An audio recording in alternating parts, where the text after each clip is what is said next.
Alhamdulillah wassalatu wassalamu ala Rasulillah wa ala alihi wa sahbihi wa man wala. Assalamualaikum warahmatullahi wabarakatuh. First of all, I would like to apologize for conducting this live lecture on a public holiday. But since this is the last week of the semester, and I'm not sure when can I deliver this lecture, so I thought it would be okay if I stick to the original timing or the usual time in which I normally deliver this lecture. So I apologize for any inconvenience caused.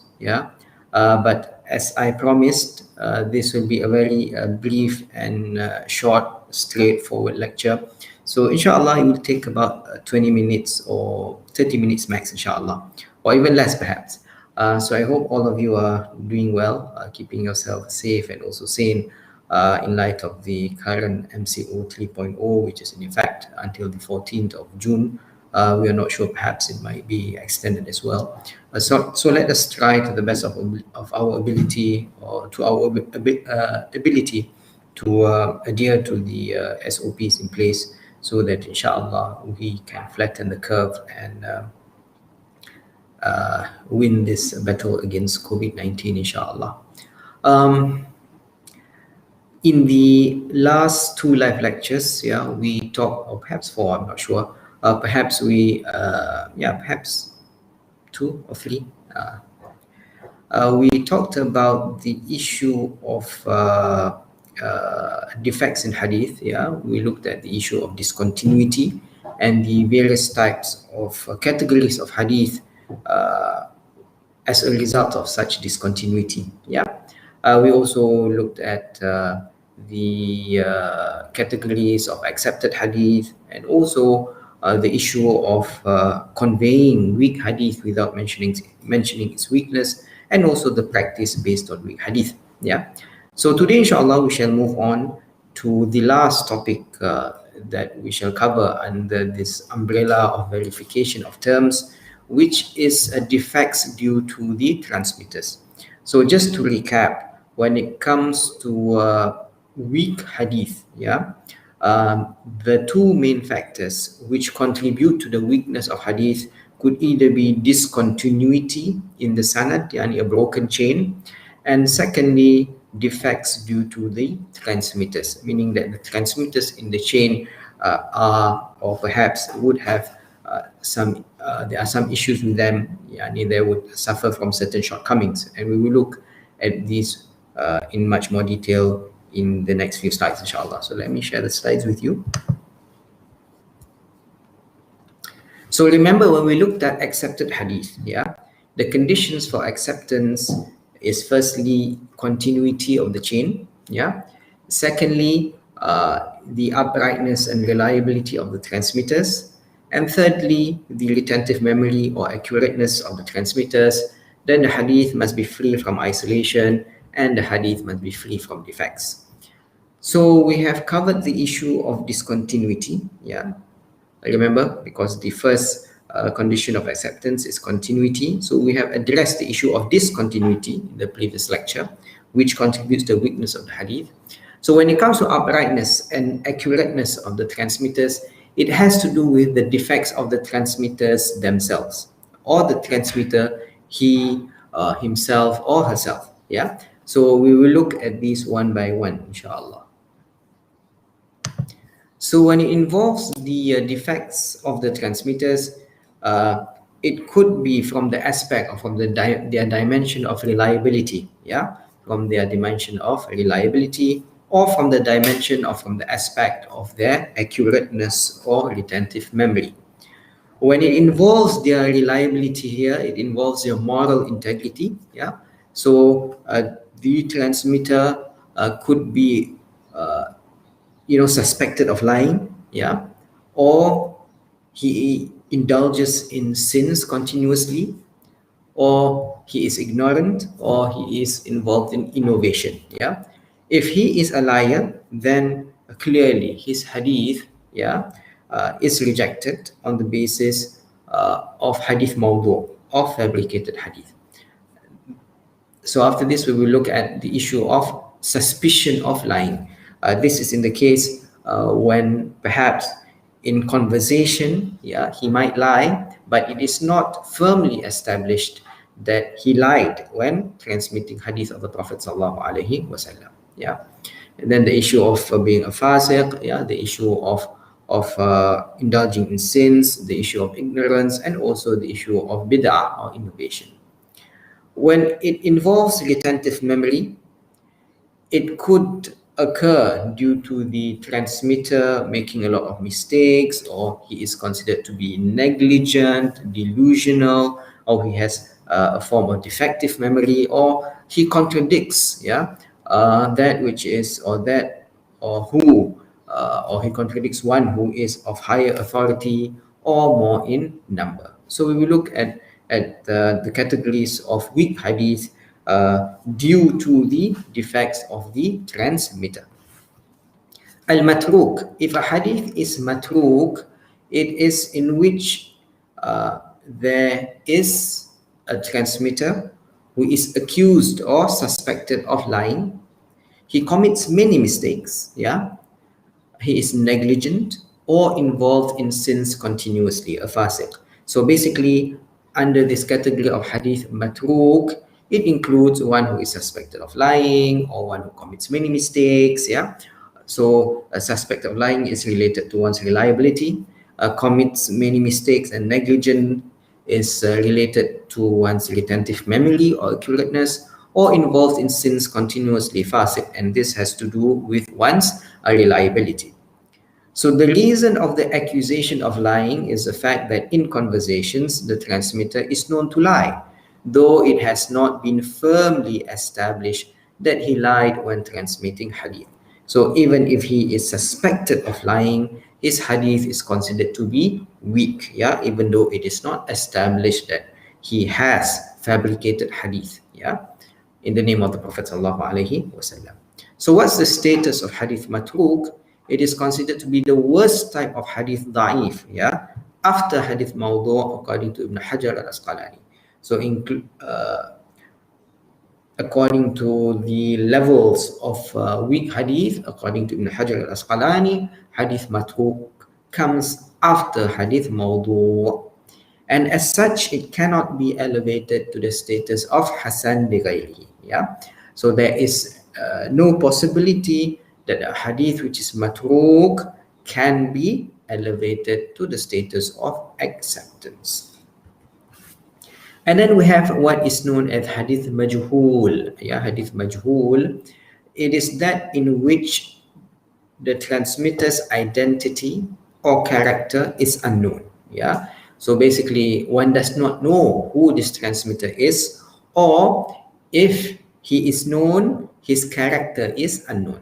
Okay, and it is divided into two types: majhul al-ain and majhul al-hal. Majhul al-ain is a transmitter which is mentioned in a sanad and no one transmits from except one person.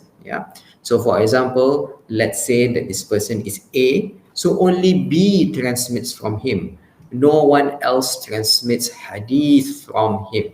So in this case, it is known as majhul al-ain. Then we have majhul al-hal, which is also known as al-mastur, in which a transmitter whose transmission is transmitted by two or more, but the reliability of the transmitter is unknown. So in the case of majhul al-ain, only one person transmits from him. So in the case of majhul al-hal, say the transmitter in question is X, so perhaps Y, Z also transmits from X. However, the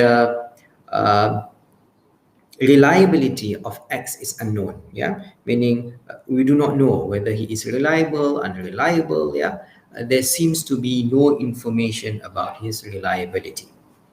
So what's the status of hadith majhul? It is not accepted except if transmitted through another stronger or better sanad, then it is elevated to hasan li ghayrihi.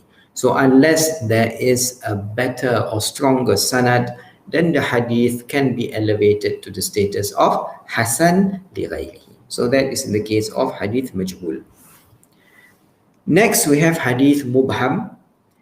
This is in which in the sanad the name of the transmitter is not mentioned. Yeah, transmitters whose name is not mentioned in the sanad, is not mentioned in a chain of transmitters or the transmission. An example would be if it is said in sanad, haddathani rajul, yeah, a person related to me, or a man told me.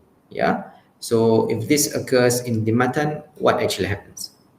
It can also, in the sanad, what actually happens? It can also occur in the matan, in which it is said, a man asked the Prophet sallallahu alaihi wasallam, for example, or a man came to the Prophet sallallahu alaihi wasallam and and did something, for example. Yeah. So if it occurs in the matan, it does not affect the authenticity of the hadith. Yeah. So if it occurs in the matan, if it occurs in the text, in which it is only mentioned a man or a woman without identifying who that person actually is or was, then it does not affect the reliability or the authenticity of the hadith. Okay. However, if it occurs in the sanad, it is not accepted. Why? Because we do not know who this person is, and as such, we do not know his or her reliability. Except if transmitted through another chain which is stronger or better, then only it is elevated to Hasan li ghayrihi. Unless perhaps in another sanad it is mentioned who this person is, yeah, and then perhaps the hadith can be elevated to the status of Hasan li ghayrihi. So the issue here, because the transmitter is not mentioned, then we cannot determine or we cannot establish his or her reliability, and as such the hadith is considered to be weak, and in this case it falls under the category of al-mubham. Next we have al-munkar, yeah, hadith munkar.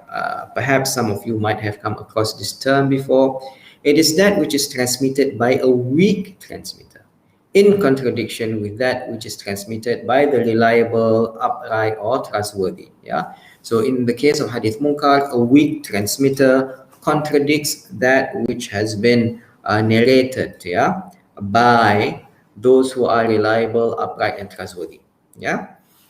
Or it could occur due to in the sanad there is a transmitter whose mistake is severe, or he is very negligent, forgetful, or apparently is a fasiq. Yeah, quite similar to hadith matruk. Remember when we mentioned hadith matruk, this issue of negligence and also severe mistakes also was raised. Yeah, and also the issue of being a fasiq.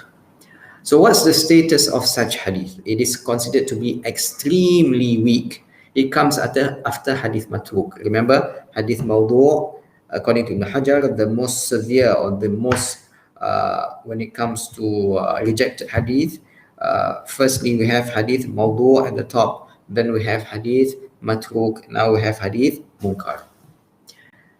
So if it is weak due to its weak transmitter, the weakness could either be due to the weakness of the transmitter, who commits mistakes, who is negligent, or apparently a fasiq, or it could be weak also due to being isolated, meaning it is in disagreement with the transmissions of reliable transmitters. Yeah, the fact that it is also shadh, yeah, it's another issue. So we have the case in which the transmitter is weak, and not only that, in addition to being weak, he contradicts, yeah, those who are of higher authority, and as such this hadith is considered to be extremely weak. Now we move on to the issue of hadith shadh. In the case of hadith shadh, it is in which there is a trustworthy transmitter in the sanad, yeah, but this trustworthy transmitter, he contradicts a transmitter who is more trustworthy, or a group of trustworthy transmitters. So in the case of hadith munkar, the transmitter is weak. But in the case of hadith shadh, the transmitter is trustworthy. However, he contradicts, or his narration contradicts that which has been transmitted by one who is of higher authority or more in number. And this could occur in the sanad or either in the matan. Yeah. So for example, we have this sanad, yeah, Hamad bin Zaid from Amr bin Dinar from Ma'awsajah, sorry, there's one arrow missing, from a man. So in this sanad, it is mentioned only a man. Yeah. Hamad, Amr bin Dinar, and Awsajah, they are all trustworthy. Yeah. However, in the narration in which there is Hamad bin Zaid, he mentions a man. Yeah, he does not identify who this man is. However, if we look at the transmissions from Sufyan ibn Uyaynah as recorded by At-Tirmidhi and Ibn Majah, yeah, also from Sufyan ibn Uyaynah, from Amr ibn Dinar, from Awsajah, from Ibn Abbas radiyallahu anhu, it is mentioned Ibn Abbas instead of a man. Yeah, so in this case, Hamad, who is trustworthy, contradicts, yeah, Sufyan ibn Uyaynah, yeah, because in the transmission where there is Hamad, it is mentioned a man. Yeah, Awsajah transmits from a man. However, in the transmission where there is Sufyan ibn Uyaynah, it is clearly mentioned that Awsajah transmitted the hadith from Ibn Abbas radiyallahu anhu. Okay. It can also occur in the matan of the hadith. Yeah, in this hadith recorded by Abu Dawud and At-Tirmidhi from Abdul Wahid ibn Ziyad, from Al-Amash, from Abu Salih, from Abu Hurairah radiyallahu anhu, the Prophet sallallahu alaihi wasallam is reported to have said, when one of you offer 2 units before Fajr prayer, he should lie down on his right. Yeah. So this is the Salat Nafila, yeah, the supererogatory prayer of 2 rak'ah before Salatul Fajr, before Salatul Subh. Yeah, it is reported that the Prophet ﷺ said that after performing the 2 rak'ahs or the 2 units of prayer before you perform Salatul Fajr, then you should lie down on your right. However, Imam Al-Bayhaqi comments, Abdul Wahid's transmission differs from the majority of transmissions which relate the Prophet's actions, not his saying, on this matter. Yeah. So according to Al-Bayhaqi, the transmission in which there is Abdul Wahid, in which it appears that the Prophet ﷺ ordered one to do so. Yeah. Rather, in other transmissions, what was narrated is the action of the Prophet ﷺ lying on his right, yeah, after performing 2 rak'ah before Salatul Fajr, rather than him ordering or commanding people to do so. Yeah. So what's the status of such hadith, of hadith shadh? It is weak and rejected, and it cannot be elevated to hasan li ghayrihi. Similarly, hadith munkar as well cannot be elevated to the status of hasan li ghayrihi. So this is the issue of contradiction. What if there is a transmitter who is considered to be a mubtadi'? What is a mubtadi'? It is a person who introduces innovated belief or practice in the religion. And normally it refers to, innovation in belief, such as that introduced by the Rafidah, a branch of the Shia, or the Mu'tazila, the Khawarij, Murji'a, Al-Qadariyah, etc. This normally has to do with innovation in terms of theology or in terms of belief. Yeah.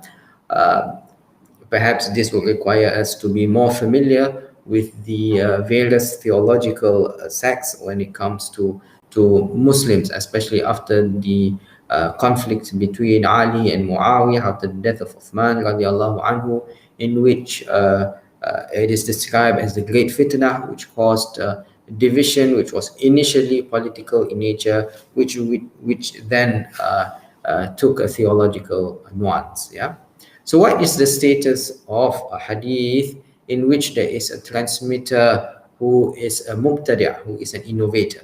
So if the transmitter is involved in bid'ah, which leads to disbelief, such as rejecting one of the pillars of Islam, his transmission is outrightly rejected and cannot be elevated to the status of Hasan li ghairihi. In such cases where the bid'ah is considered to be bid'ah mukaffara, bid'ah which causes disbelief, then the hadith cannot be elevated to the status of Hasan li ghairihi.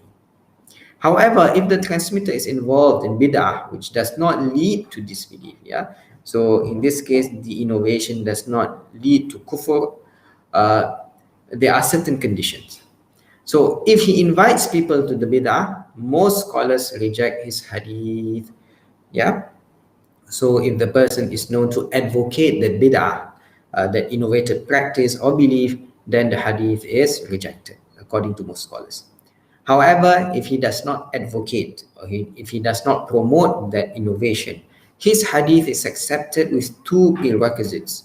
Firstly, the hadith is not related to that bid'ah, not related to that innovation. And secondly, the transmitter is characterized to be just, reliable, and possess retentive memory, meaning that the transmitter is trustworthy and he has no issues with his accurateness or retentive memory. Then his hadith is accepted.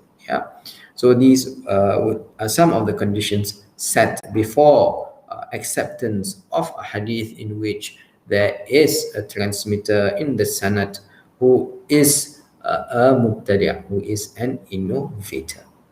So for example, a hadith in which there is a transmitter who is known to be from amongst the Khawarij, normally such hadith are accepted.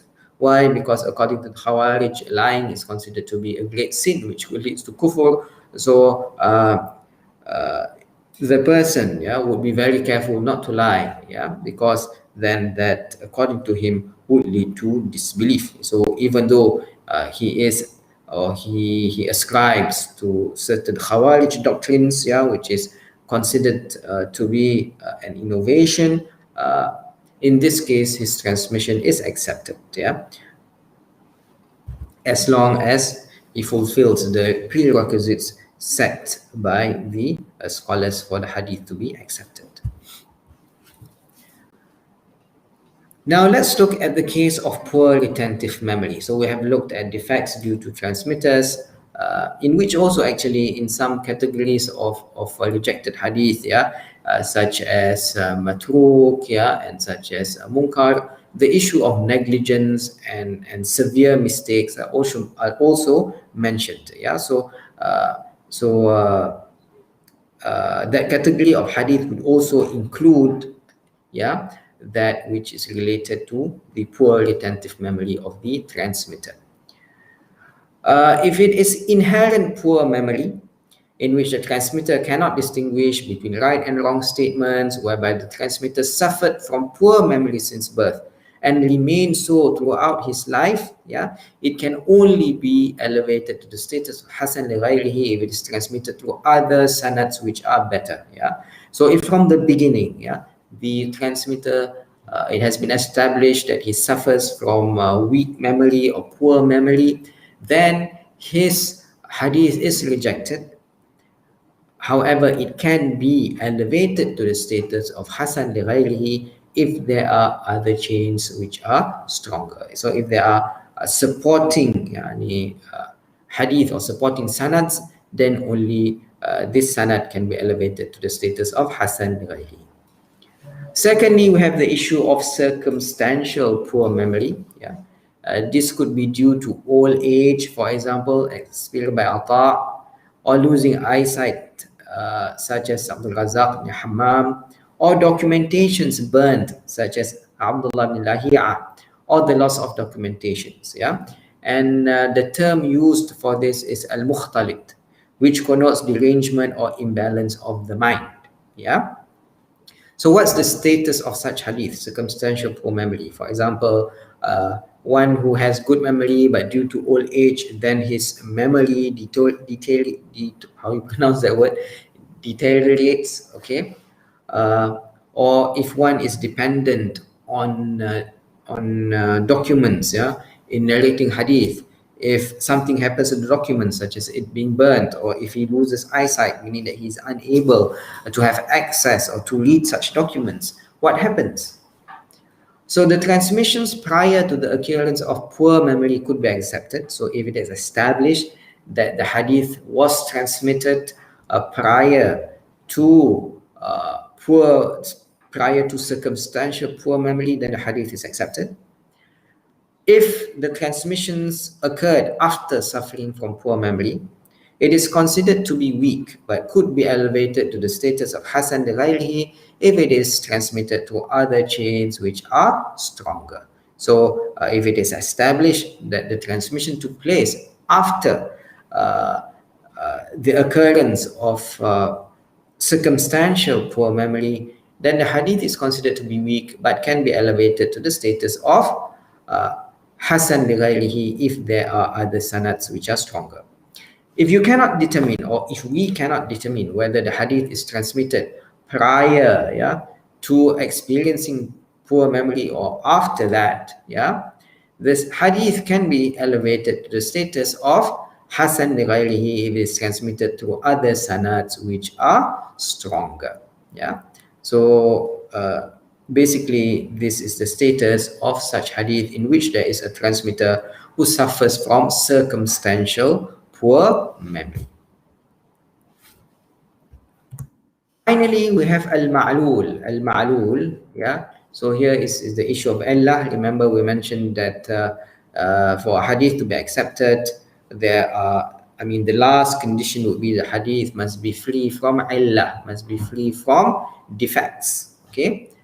So hadith ma'lul, that which has defects, what does it actually mean? It is basically that which under scrutiny or that which under examination has defects disparaging its soundness, while it apparently seems to be sound. So the hadith appears to fulfill the conditions of acceptance. Yani, when one looks at the hadith, it appears to be that everything is intact. But upon scrutiny and examination, it is found that there are some defects which disparages its acceptability. And this could occur either in the sanad or the matan. So for example, in this hadith from At-Tirmidhi, which is recorded in Sunan At-Tirmidhi and also Sunan Abi Dawud, from Qutaybah bin Sa'id, from Abdul Salam bin Harb al-Mula'i, from Al-Amash, from Anas bin Malik radiallahu anhu, it is reported that the Prophet ﷺ wanted to fulfill his natural need. He would not lift his garment until he was near the earth. So the sanad appears to be authentic, as all the transmitters are reliable and it was possible for them to transmit from one another. However, upon examination, Al-A'mash did not actually hear this hadith from Anas ibn Malik, but had only seen him while he was praying behind Maqam Ibrahim. So upon examination, it is found that Al-A'mash actually did not hear this hadith from Anas ibn Malik, but he only saw Anas ibn Malik while he was praying behind Maqam Ibrahim. So although it was possible for him to meet Anas and possible for him to transmit the hadith from Anas, upon examination, it is found that in fact this did not occur. So this hadith, upon examination, is considered to be da'if, is considered to be weak. So the main reference for this is the book Introduction to Sciences of Hadith by Ismail Abdullah and Sayyuti Abdul Manas. So if you would like to know more about all this technical aspects of weak hadith, perhaps you might want to read that book. Okay. So as promised, the lecture did not take more than 45 minutes. We will discuss this briefly in our meeting also on Wednesday. So if you have any questions or any issues that you want to raise, perhaps you can do so in our virtual meeting on Wednesday, inshallah. Till then, أقول قولي هذا وأستغفر الله العظيم لي ولكم. والسلام عليكم ورحمة الله وبركاته. Stay safe, stay sane, and take care, everyone. Assalamu alaikum.